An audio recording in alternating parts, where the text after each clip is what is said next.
অৰুণাচল প্ৰদেশত খাৱৈত বাগৰি পৰিল ট্ৰাক ফলত নিহত হয় 3জন সেনা জোৱান উচ্চ সোৱণশিৰিৰ ট্ৰেন্স অৰুণাচল ঘাইপথৰ টাপি অঞ্চলৰ সমীপত খাৱৈত ট্ৰাক বাগৰি পৰাৰ ফলত ভাৰতীয় সেনাবাহিনীৰ 3জন জোৱানৰ প্ৰাণহানি হয় এই ঘটনাত মৃত্যু হোৱা জোৱান কেইজন হাবিলদাৰ নাখাত সিং নায়ক মুকেশ কুমাৰ আৰু গুনাৰ আশিষ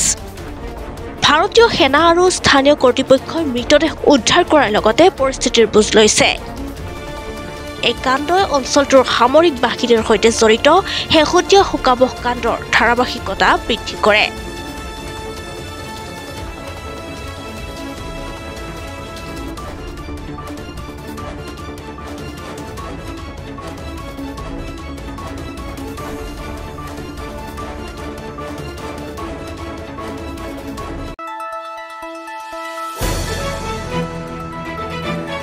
দ্য নিউজলেণ্ডছ